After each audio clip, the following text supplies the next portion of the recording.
Hello, good evening, good afternoon, good morning. Um, it's already 9 o'clock, and like you can see, I'm making a video inside my room again, my closet, and it's dark outside, so I didn't get a chance to make a video early on because I spent all day in school and the class finished late at night. By the time I went outside with me and my friends from Africa, and then but when I took the bus, and the bus was very slow. The bus that I take usually to get is very slow, so I didn't catch the next bus. So I have to walk like about 30 minutes walking to here, so it's not fun. So again, when I moved in this part of DC, I didn't know it's gonna be too far from my school, but I made it home. I just finished taking a shower. I'm gonna have to have some food, a little bit of some food, and I think I'll be okay. I just want to say, when you go to, I learned something last week. When you go to grocery stores, make sure you buy what you can eat. Don't buy what you cannot eat. Okay, only buy what you can consume, because I bought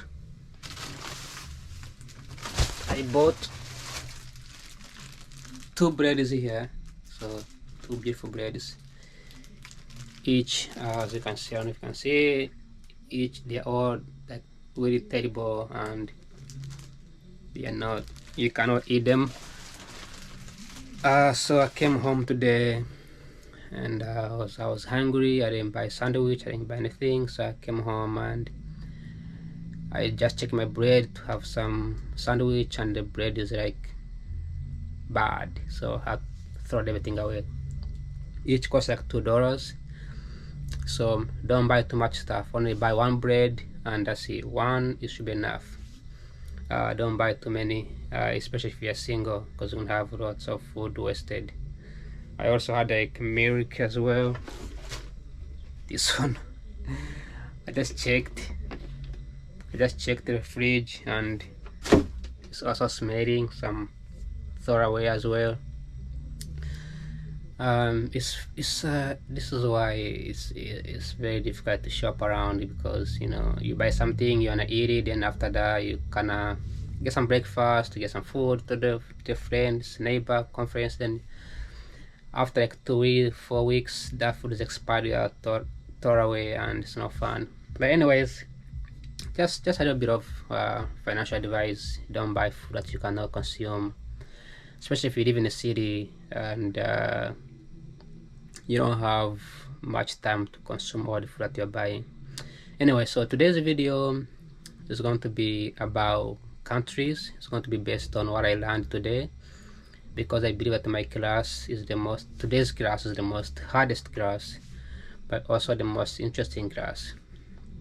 It's hard because you are dealing with the huge overall economy. You're dealing with countries and trade relationships, international countries, which is it's a macroeconomics. So you're dealing with all kinds of economic wise, from states, institutions, countries, and territories, and the whole world. And then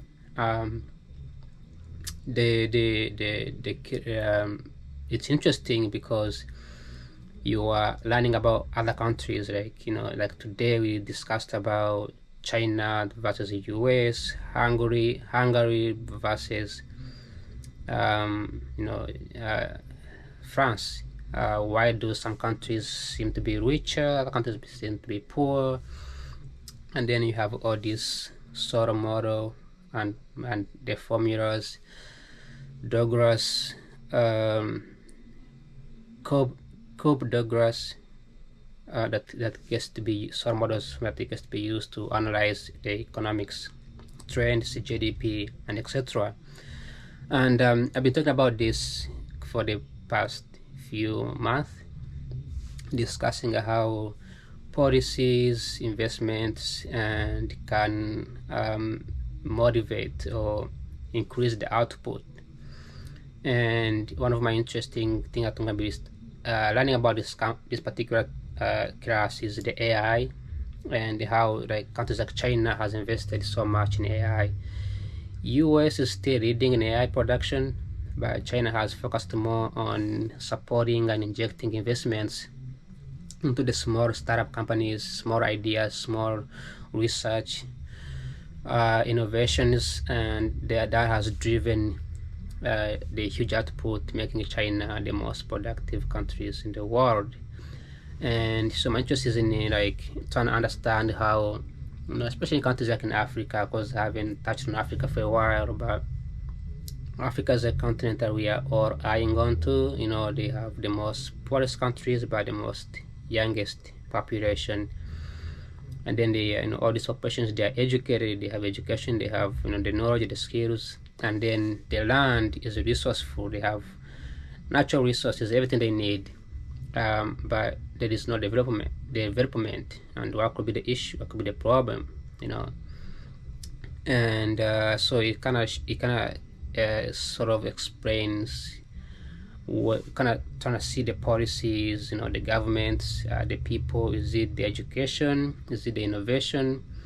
Is it the circulation of knowledge? Is it lack of resources that is needed? Like you can have gold or oil companies, oil production, but if you don't have skilled workers, if you don't have machines to extract those oil production, it's not going to be efficient. If you have farms, big fertile land, like in the Congo, for example, or Central African Republic, Chad area, Cameroon area, they have very beautiful fertile land, but because each individual is expected to use one hoe to dig the land, so you need like multiple people to dig the land, when you could just use a machine that, a farming machine that will do the work for the work of 10 people or 20 people, and then just one machine could just simply produce huge output, allowing those 20 people to do something else, maybe go to school, learn how to read, learn how to innovate, or do the smaller tasks, and then become more productive. So those are the things that I think about. Things that I studied today is looking at the nations and how they develop, but also keeping in mind the implications, especially if there is a weaker institutions, if there is corruptions, if there is all sorts of issues that goes into it. So again, today's class was very interesting. It wasn't fun because it was too cold in the classroom, but I enjoyed it. I enjoyed looking at the graphs and going through the assumptions that the other economists have made, and I think that there is so much to learn, especially here living in the United States, where you have all these global superpowers bring their political powers in the United States. IMF, World Bank, IFC, all of them doing the actual work every single day to promote poor nations to rise up and reach their standards. But my focus is mostly still in the United States. I think if I believe that if I focus on in the United States, I look at how it's developing, how it's implementing its own resources, how it's educating its own population, how it's passing the policies like tariffs, for example, interest rate handling, the production rate, the consumer, the output, like all those things could be replicated to other countries as well.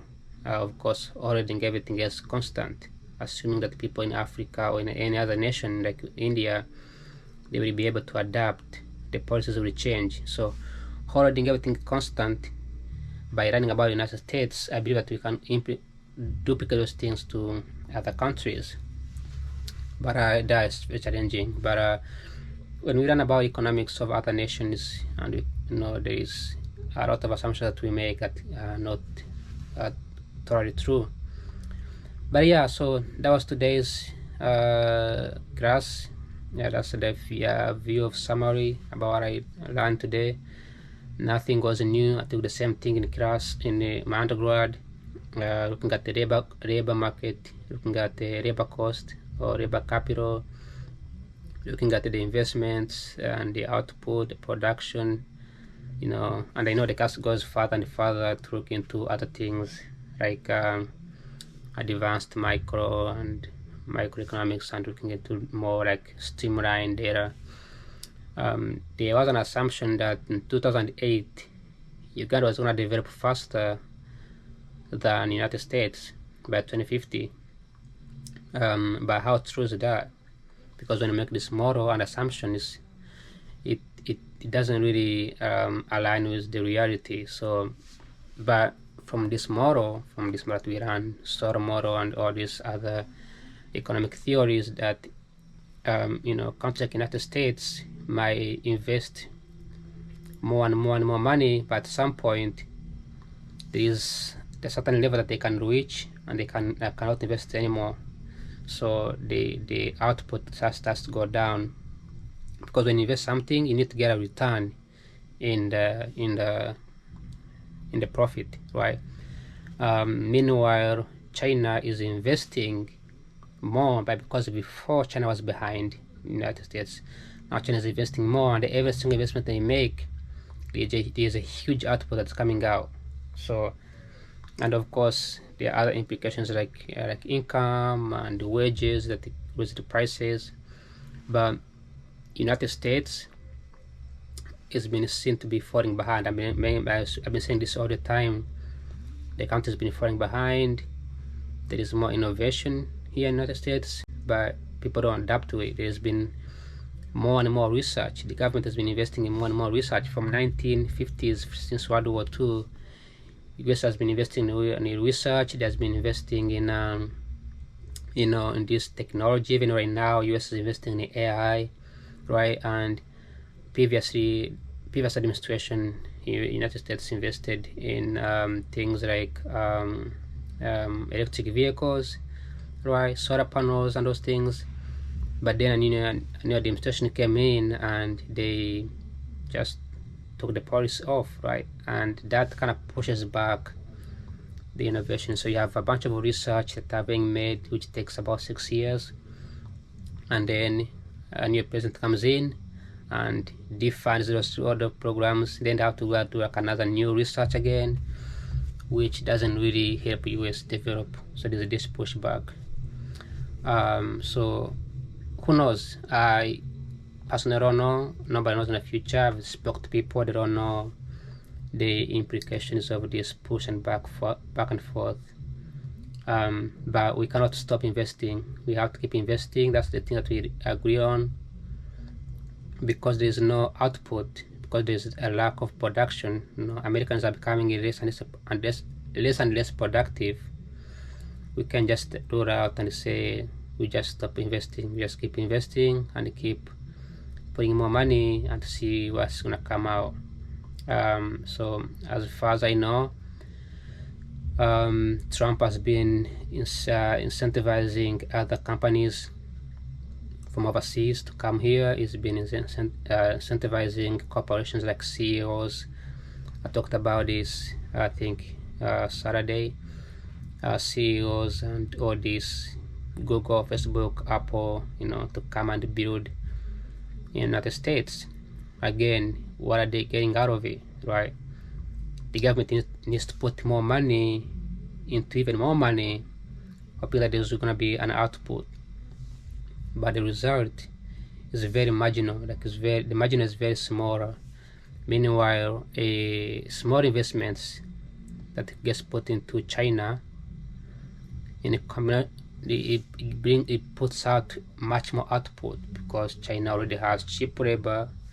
They have government controlling everything, so they get to determine wages, they get to determine investment, they get to determine the output, so they get to determine the capital. So that makes corporation is more interested in investing in other nations than the United States. Trump has been trying to lower taxes to see if that works, but we don't know. We still don't know, because things are already high. So again, this is an interesting topic, and it's very controversial right now, but I hope that we get to come as a result at the end of this course. Thanks so much for watching. Like always, have a good night. Bye bye.